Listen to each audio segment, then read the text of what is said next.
A Doll's House. A play by Henrik Ibsen. Act 3.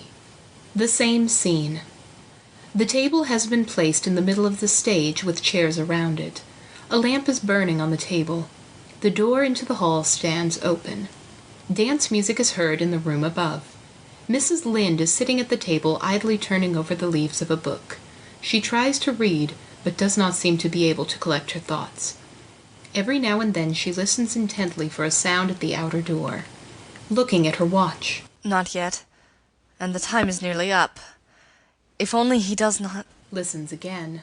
Ah, there he is. Goes into the hall and opens the outer door carefully. Light footsteps are heard on the stairs. She whispers. Come in. There is no one here. In the doorway. I found a note from you at home. What does this mean? It is absolutely necessary that I should have a talk with you. Really? And is it absolutely necessary that it should be here? It is impossible where I live. There is no private entrance to my rooms. Come in, we are quite alone. The maid is asleep and the Helmers are at the dance upstairs. Coming into the room. Are the Helmers really at a dance tonight? Yes, why not? Certainly. Why not? Now, Niels, let us have a talk. Can we two have anything to talk about? We have a great deal to talk about. I shouldn't have thought so. No, you have never properly understood me. Was there anything else to understand except what was obvious to all the world? A heartless woman jilts a man when a more lucrative chance turns up. Do you believe I am as absolutely heartless as that? And do you believe that I did it with a light heart? Didn't you? Niels, do you really think that? If it were as you say, why did you write to me as you did that time? I could do nothing else. As I had to break with you, it was my duty also to put an end to all that you felt for me. Wringing his hands. So that was it. And all this, only for the sake of money. You must not forget that I had a helpless mother and 2 little brothers. We couldn't wait for you, Niels. Your prospects seemed hopeless then. That may be so, but you had no right to throw me over for someone else's sake. Indeed, I don't know. Many a time I did ask myself if I had a right to do it. More gently. When I lost you, it was as if all the solid ground went from under my feet. Look at me now. I am a shipwrecked man clinging to a bit of wreckage. But help may be near. It was near, but you came and stood in my way. Unintentionally, Niels. It was only today that I learnt it was your place I was going to take in the bank. I believe you, if you say so. But now that you know it, are you not going to give it up to me? No, because that would not benefit you in the least. Oh, benefit. I would have done it whether or no. I have learned to act prudently. Life and hard, bitter necessity have taught me that. And life has taught me not to believe in fine speeches. Then life has taught you something very reasonable. But deeds you must believe in. What do you mean by that? You said you were like a shipwrecked man clinging to some wreckage. I had good reason to say so. Well, I am like a shipwrecked woman clinging to some wreckage. No one to mourn for, no one to care for. It was your own choice. There was no other choice then. Well, what now? Niels, how would it be if we 2 shipwrecked people could join forces? What are you saying? 2 on the same piece of wreckage would stand a better chance than each on their own. Christine, What do you suppose brought me to town? Do you mean that you gave me a thought? I could not endure life without work. All my life, as long as I can remember, I have worked, and it has been my greatest and only pleasure. But now I am quite alone in the world. My life is so dreadfully empty, and I feel so forsaken. There is not the least pleasure in working for oneself. Niels, give me someone and something to work for. I don't trust that. It is nothing but a woman's overstrained sense of generosity that prompts you to make such an offer of yourself. Have you ever noticed anything of the sort in me? Could you really do it? Tell me, do you know all about my past life? Yes. And do you know what they think of me here? You seem to imply that with me you might have been quite another man. I am certain of it. Is it too late now? Christine, are you saying this deliberately? Yes, I am sure that you are. I see it in your face. Have you really the courage, then, I want to be a mother to someone, and your children need a mother. We two need each other. Niels, I have faith in your real character. I can dare anything together with you. Grasps her hands. Thanks. Thanks, Christine. Now I shall find a way to clear myself in the eyes of the world. Ah, but I forgot. Listening. Hush. The tarantella. Go, go. Why? What is it? Do you hear them up there? When that is over, we may expect them back. Yes, yes, I will go. But it is all of no use. Of course you are not aware what steps I have taken in the matter of the Helmers. Yes, I know all about that. And in spite of that, you have the courage to... I understand very well to what lengths a man like you might be driven by despair. If only I could undo what I have done! You cannot. Your letter is lying in the letterbox now. Are you sure of that? Quite sure, but... With a searching look at her. Is that what it all means? That you want to save your friend at any cost? Tell me frankly, is that it? Niels, a woman who has once sold herself for another's sake doesn't do it a second time. I will ask for my letter back. No, no.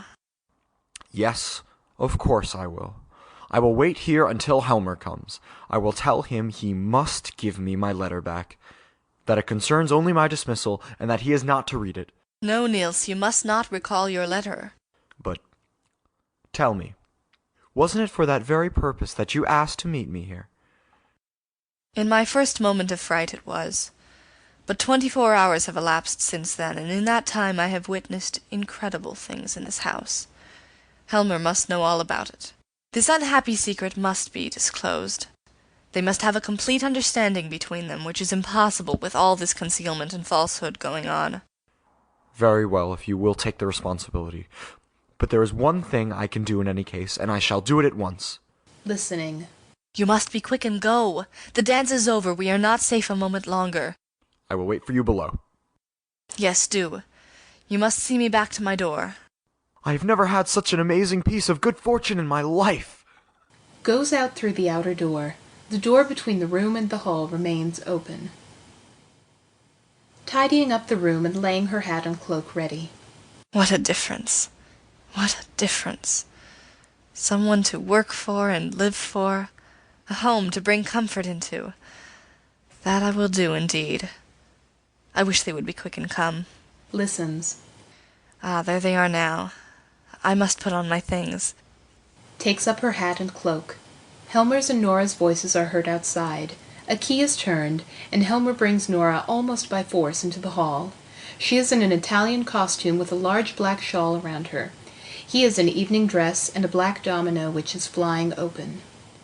Hanging back in the doorway and struggling with him. No, no, no, don't take me in. I want to go upstairs again. I don't want to leave so early. But my dearest Nora. Please, Torvald dear, please, please, only an hour more. Not a single minute, my sweet Nora. You know that was our agreement. Come along into the room. You are catching cold standing here.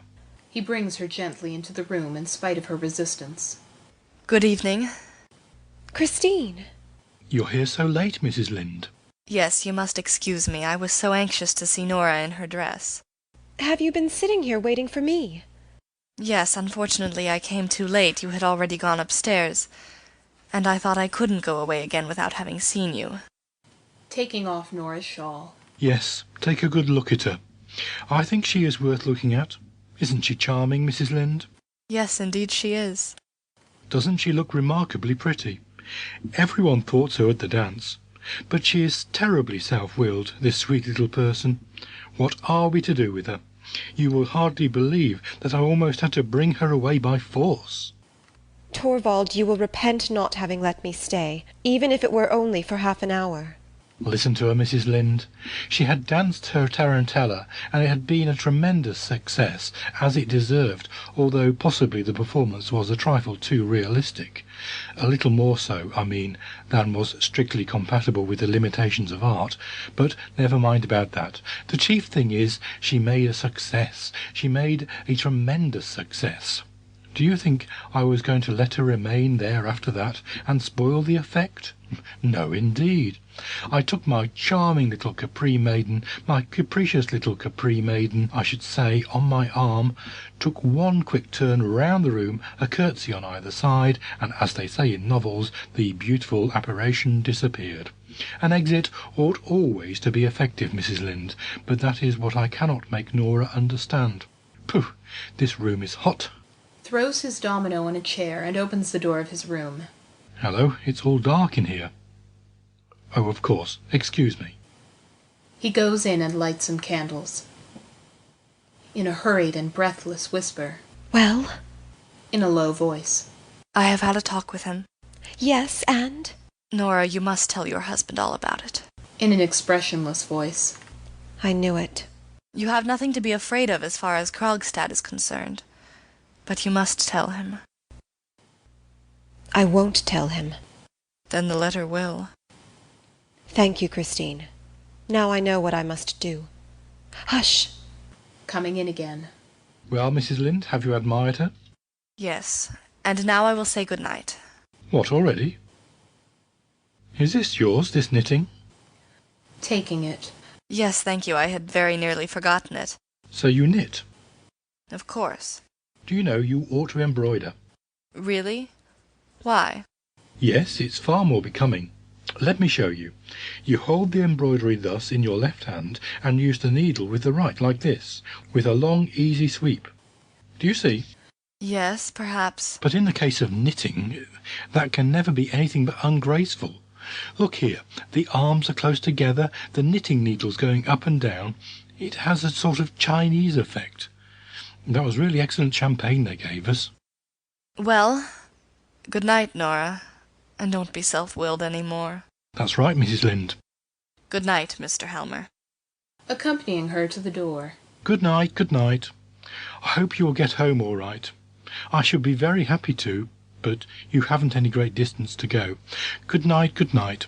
She goes out. He shuts the door after her and comes in again. Ah, at last we have got rid of her. What a frightful bore, that woman.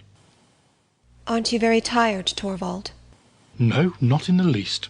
Nor sleepy? Not a bit. On the contrary, I feel extraordinarily lively. And you? You really look both tired and sleepy. Yes, I am very tired. I want to go to sleep at once. There, you see, it was quite right of me not to let you stay there any longer. Everything you do is quite right, Torvald. Kissing her on the forehead.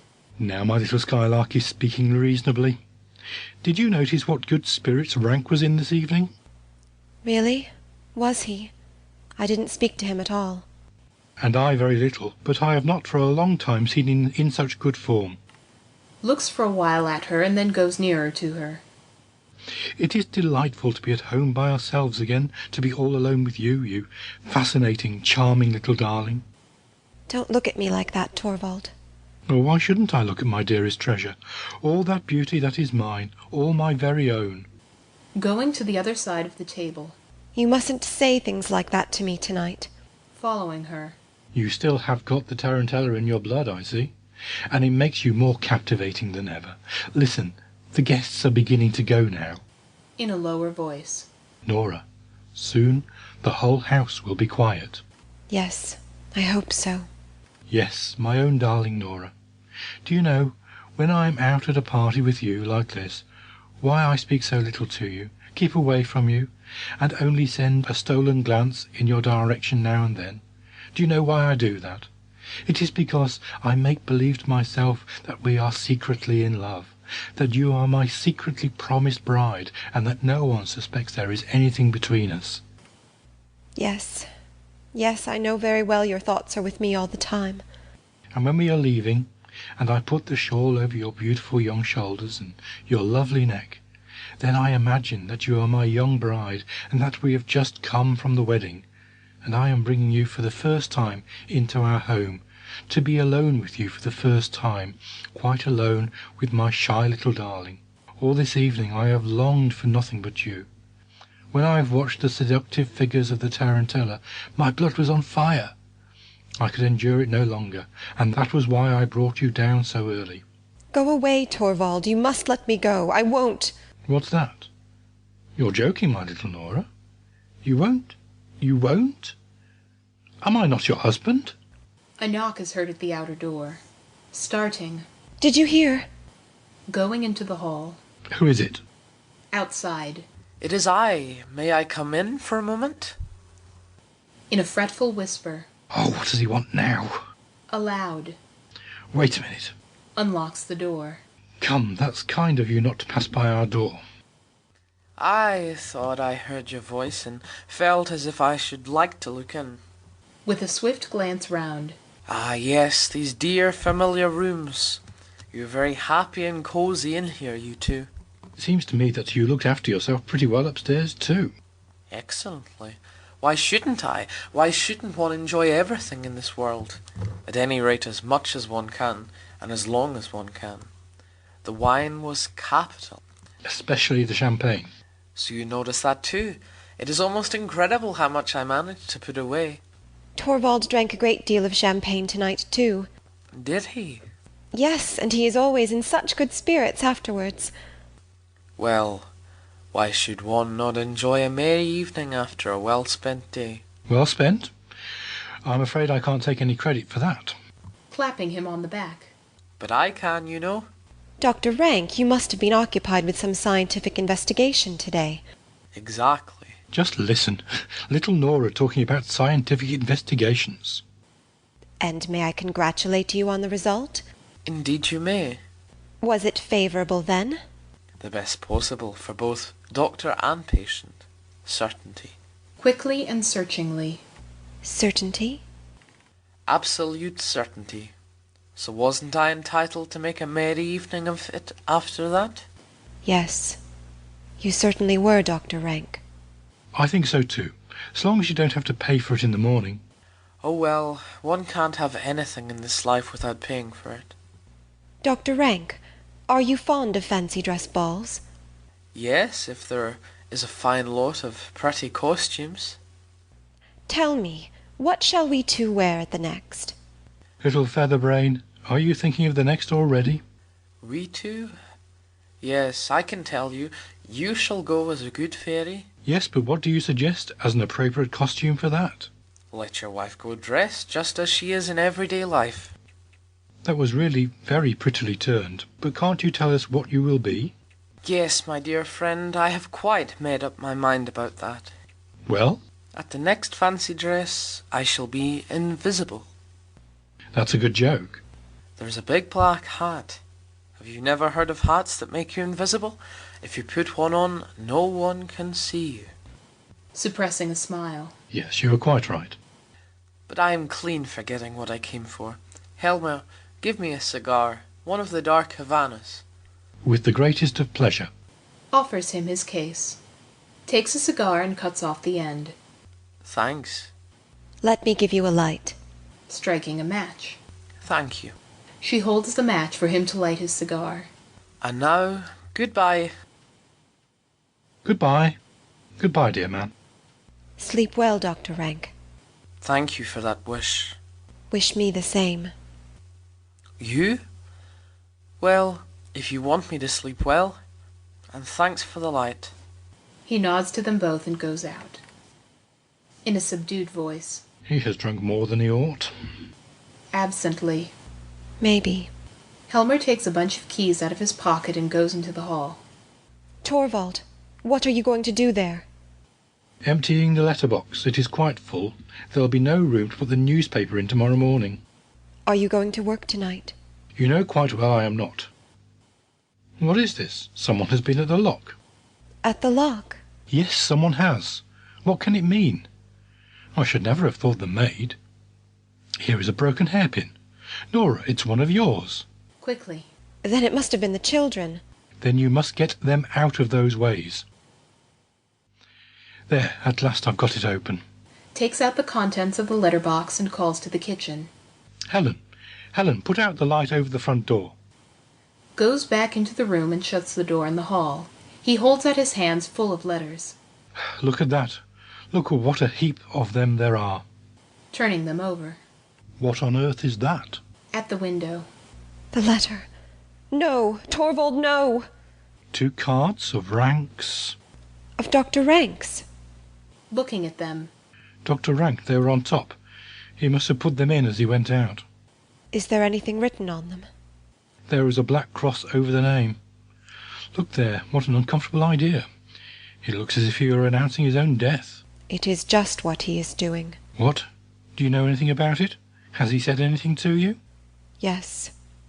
He told me that when the cards came it would be his leave-taking from us. He means to shut himself up and die. My poor old friend. Certainly I knew we should not have him very long with us, but so soon. And so he hides himself away like a wounded animal. If it has to happen, it is best it should be without a word. Don't you think so, Torvald? Walking up and down. He had so grown into our lives. I can't think of him as having gone out of them. He, with his sufferings and his loneliness, was like a cloudy background to our sunlit happiness. Well, perhaps it is best so, for him anyway. Standing still. And perhaps for us too, Nora. We two are thrown quite upon each other now. Puts his arms around her. My darling wife, I don't feel as if I could hold you tight enough. Do you know, Nora, I have often wished that you might be threatened with some great danger, so that I might risk my own life's blood and everything for your sake. Disengages herself and says firmly and decidedly, Now, you must read your letters, Torvald. No, not tonight. I want to be with you, my darling wife. With the thought of your friend's death. You are right. It has affected us both. Something ugly has come between us. The thought of the horrors of death. We must try to rid our minds of that. Until then, we will each go to our own room. hanging on his neck. Good night, Torvald. Good night. Kissing her on the forehead. Good night, my little singing bird. Sleep sound, Nora. Now I will read the letters through. He takes his letters and goes into his room, shutting the door after him. Gropes distractedly about, seizes Helmer's domino, throws it round her, while she says in quick, hoarse, spasmodic whispers, Never to see him again. Never. Never. puts her shawl over her head. Never to see my children again either. Never again. Never. Never. Ah, the icy black water, the unfathomable depths. If only it were over. He has got it now. Now he is reading it. Goodbye, Torvald and my children. She is about to rush out through the hall when Helmer opens his door hurriedly and stands with an open letter in his hand. Nora, Ah, what is this?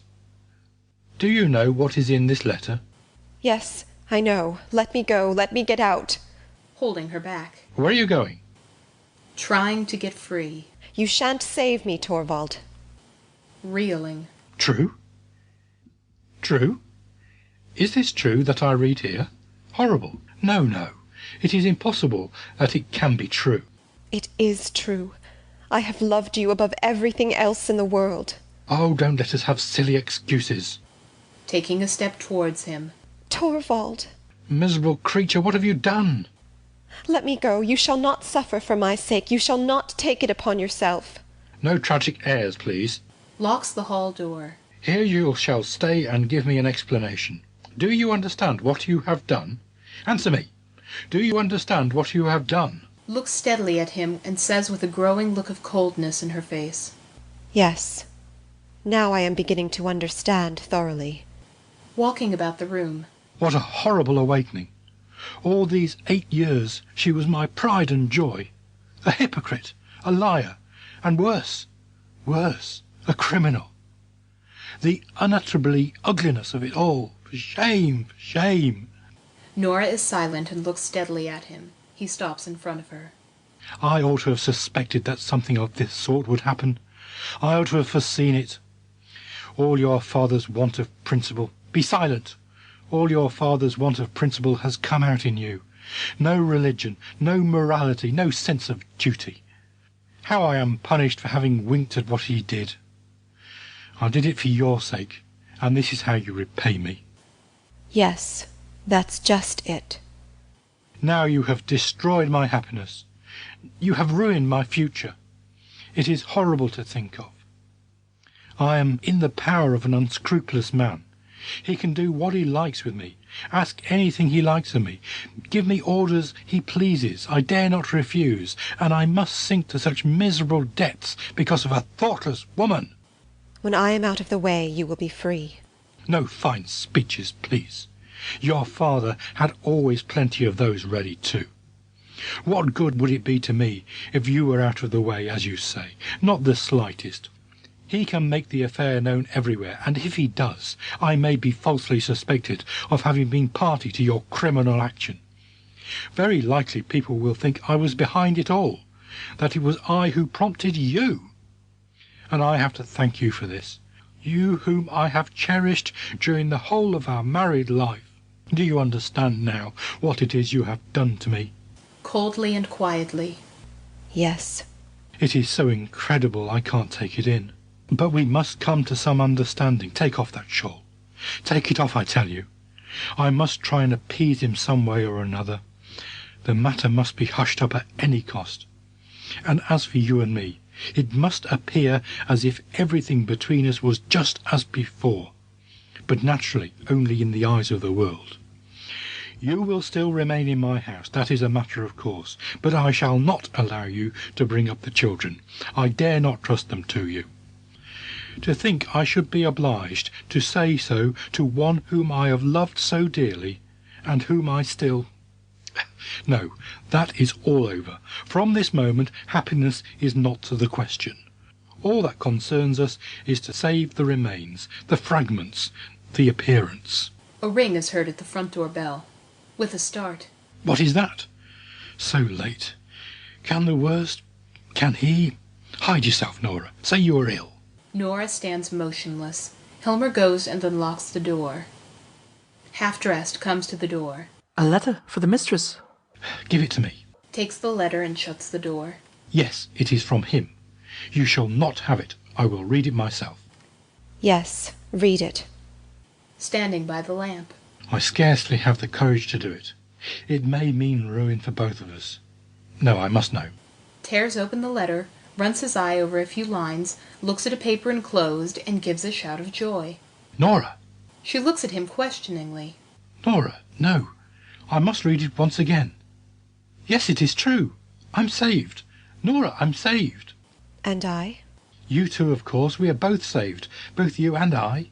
Look, he sends you your bond back. He says he regrets and repents. That a happy change in his life. Never mind what he says. We are saved, Nora. No one can do anything to you. Oh, Nora, Nora. No, first I must destroy these hateful things. Let me see. Takes a look at the bond. No, no, I won't look at it. The whole thing shall be nothing but a bad dream to me. Tears up the bond and both letters, throws them all into the stove and watches them burn. There, now, it doesn't exist any longer. He says that since Christmas Eve you... These must have been 3 dreadful days for you, Nora. I have fought a hard fight these 3 days. And suffered agonies, and seen no way out. No, we won't call any of the horrors to mind. We will only shout with joy and keep saying, "It's all over, it's all over." Listen to me, Nora. You don't seem to realise it's all over. What is this? Such a cold, set face? My poor little Nora, I quite understand. You don't feel as if you could believe that I've forgiven you, but it is true, Nora, I swear it. I have forgiven everything. I know what you did. You did out of love for me. That is true. You have loved me as a wife ought to love her husband, only you had not sufficient knowledge to judge of the means you used. But do you suppose you are any less dear to me because you don't understand how to act on your own responsibility? No, no. Only lean on me. I will advise and direct you. I should not be a man if this womanly helplessness did not give you a double attractiveness in my eyes. You must not think any more about the hard things I have said in my first moment of consternation, when I thought everything was going to overwhelm us. I have forgiven you, Nora. I swear to you I have forgiven you. Thank you for your forgiveness. She goes out through the door to the right. No, don't go. Looks in. What are you doing in there? From within. Taking off my fancy dress. Standing at the open door. Yes, do. Try and calm yourself. and make your mind easy again, my frightened little singing bird. Be at rest and feel secure. I have broad wings to shelter you under. Walks up and down by the door. How warm and cosy our home is, Nora. Here is shelter for you. Here I will protect you like a hunted dove that I have saved from a hawk's claws. I will bring peace to your poor beating heart. I will come little by little, Nora, believe me.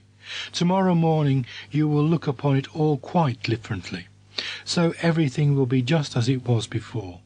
Very soon you won't need me to assure you that I have forgiven you. You will feel the certainty that I have done so. Can you suppose I should ever think of such a thing as repudiating you, or even reproaching you? You have no idea what a true man's heart is like, Nora. There is something so indescribably sweet and satisfying to a man in the knowledge that he has forgiven his wife, forgiven her freely, with all his heart. It seems as if that has made her, as it were, doubly his own. He has given her a new life, so to speak, and she has in a way become both wife and child to him. So you shall be for me after this, my scared, helpless darling. Have no anxiety about it, Nora.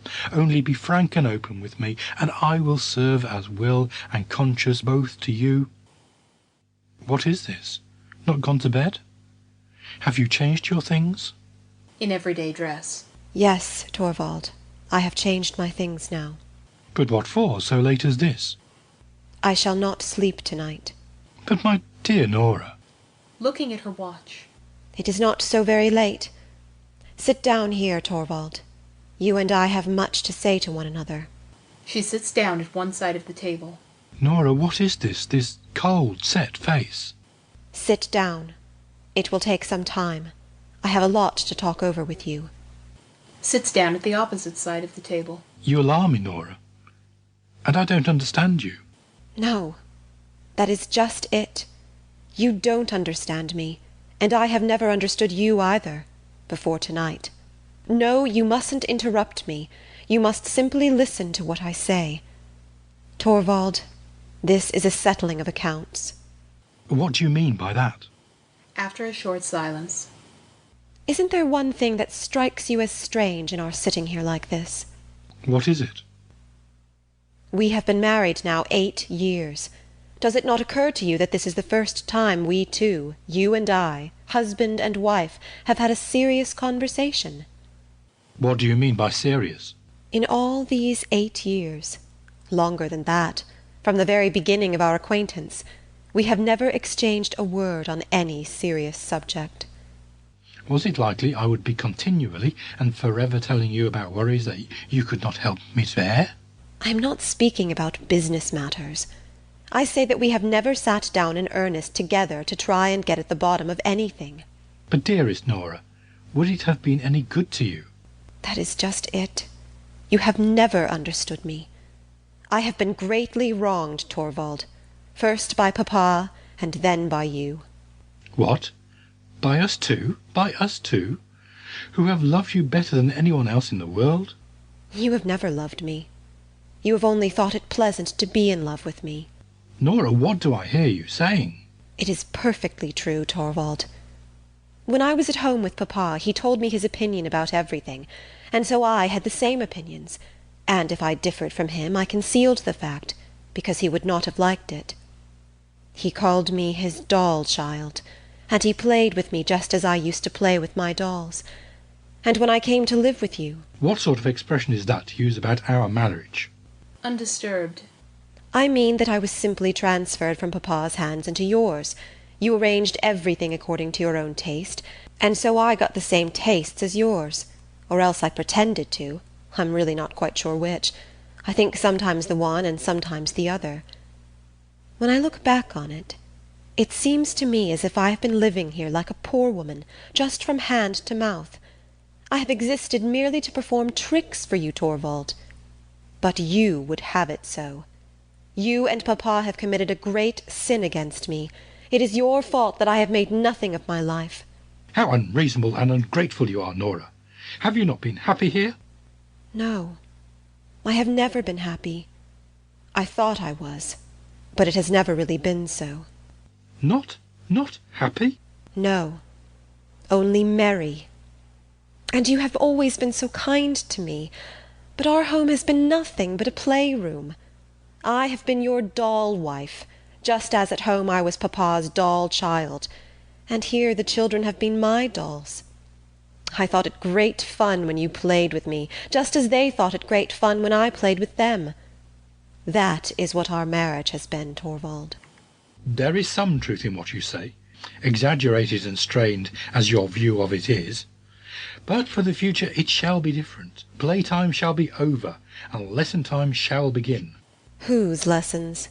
Mine or the children's? Both yours and the children's, my darling Nora. Alas, Torvald, you are not the man to educate me into being a proper wife for you. And you can say that? And I? How am I fitted to bring up the children? Nora. Didn't you say so yourself a little while ago, that you dare not trust me to bring them up? In a moment of anger, why do you pay any heed to that? Indeed, you were perfectly right. I am not fit for the task. There is another task I must undertake first. I must try and educate myself. You are not the man to help me in that. I must do that for myself. And that is why I am going to leave you now. Springing up. What do you say? I must stand quite alone if I'm to understand myself and everything about me. It is for that reason that I cannot remain with you any longer. Nora! Nora! I am going away from here now, at once. I am sure Christine will take me in for the night. You're out of your mind. I won't allow it. I forbid you. It is no use forbidding me anything any longer. I will take with me what belongs to myself. I will take nothing from you, either now or later. What sort of madness is this? Tomorrow I shall go home. I mean, to my old home. It will be easiest for me to find something to do there. You blind, foolish woman! I must try and get some sense, Torvald. To desert your home, your husband and children, and you don't consider what people will say? I cannot consider that at all. I only know that it is necessary for me. It's shocking. This is how you would neglect your most sacred duties? What do you consider my most sacred duties? Do I need to tell you that? Are they not your duties to your husband and to your children? I have other duties just as sacred. That you have not. What duties could those be? Duties to myself. Before all else, you are a wife and a mother. I don't believe that any longer. I believe that before all else I am a reasonable human being, just as you are, or at all events that I must try and become one. I know quite well, Torvald, that most people would think you right, and that views of that kind are to be found in books, but I can no longer content myself with what most people say, or with what is found in books. I must think over things for myself and get to understand them. Can you not understand your place is in the home? Have you not a reliable guide in such matters as that? Have you no religion? I'm afraid, Torvald, I do not exactly know what religion is. What are you saying? I know nothing but what the clergyman said when I went to be confirmed. He told us that religion was this and that and the other. When I am away from all this, and am alone, I will look into that matter too. I will see if what the clergyman said is true, or at all events if it is true for me. This is unheard of in a girl of your age.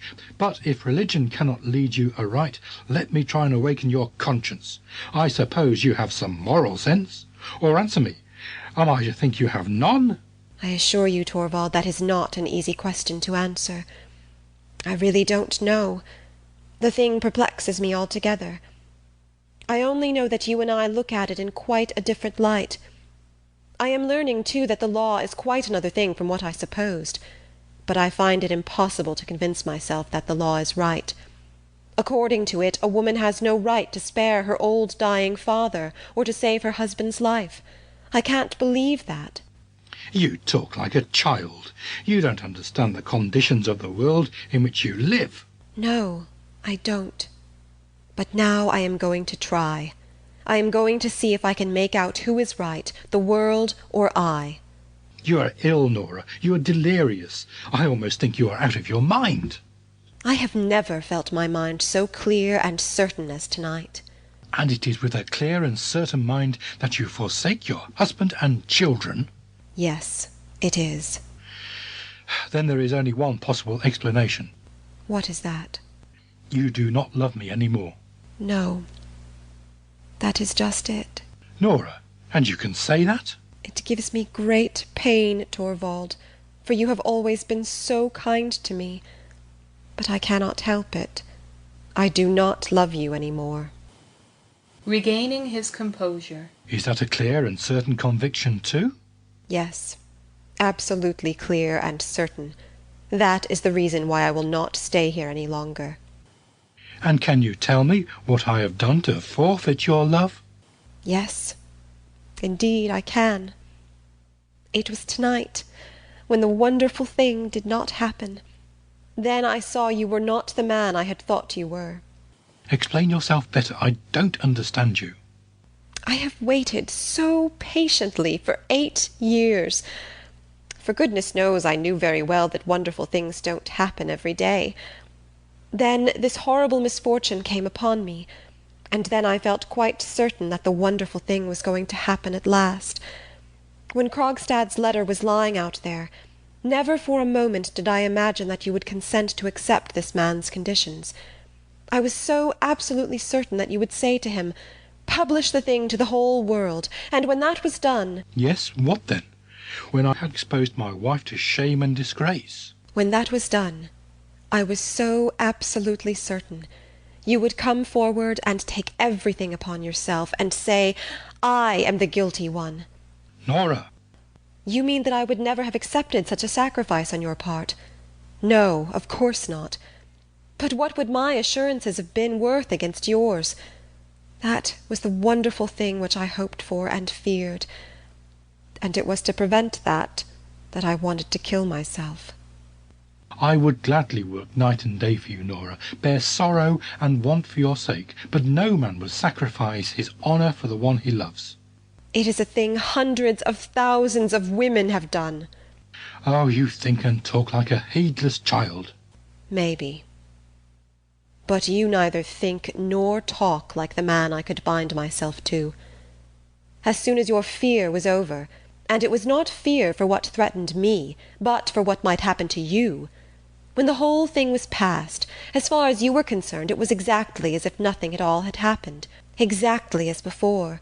I was your little skylark, your doll, which you would in future treat with doubly gentle care because it was so brittle and fragile. Torvald, it was then it dawned upon me that for 8 years I had been living here with a strange man and had borne him 3 children. Oh, I can't bear to think of it. I could tear myself into little bits. Sadly. I see. An abyss has opened between us. There is no denying it. But, Nora, would it not be possible to fill it up? As I am now, I am no wife for you. I have it in me to become a different man. Perhaps, if your doll is taken away from you. But to part? To part from you? No, Nora, I can't understand that idea. Going out to the right. That makes it all the more certain that it must be done. She comes back with her cloak and hat and a small bag which she puts on a chair by the table. Nora, not now. Wait until tomorrow. Putting on her cloak. I cannot spend the night in a strange man's room. But can't we live like brother and sister? Putting on her hat. You know very well that would not last long. Puts the shawl round her. Goodbye, Torvald. I won't see the little ones. I know they are in better hands than mine. As I am now, I can be of no use to them. But some day, Nora, some day. How can I tell? I have no idea what is going to become of me. But you are my wife. Whatever becomes of you. Listen, Torvald. I have heard that when a wife deserts her husband's house, as I am doing now, he is legally freed from all obligations towards her. In any case, I set you free from all your obligations. You are not to feel yourself bound in the slightest way, any more than I shall. There must be perfect freedom on both sides. See, here is your ring back. Give me mine. That too? That too. Here it is. That's right. Now it is all over. I have put the keys here. The maids know all about everything in the house, better than I do. Tomorrow, after I have left her, Christine will come here and pack up my own things that I brought with me from home. I will have them sent after me. All over. All over. Nora, shall you never think of me again? I know I shall often think of you, the children, and this house. May I write to you, Nora? No, never. You must not do that. But at least let me send you. Nothing. Nothing. Let me help you if you're in want. No. I can receive nothing from a stranger. Nora, can I never be anything more than a stranger to you? Taking her bag. Ah, Torvald. The most wonderful thing of all would have to happen. Tell me what that would be. Both you and I would have to be so changed that... Oh, Torvald, I don't believe any longer in wonderful things happening. But I believe in it. Tell me. So change that? That our life together would be a real wedlock. Goodbye. She goes out through the hall, sinks down on a chair at the door, and buries his face in his hands. Nora. Nora. Looks round and rises. Empty. She's gone. A hope flashes across his mind. The most wonderful thing of all. The sound of a door shutting is heard from below. End of Act 3. End of A Doll's House.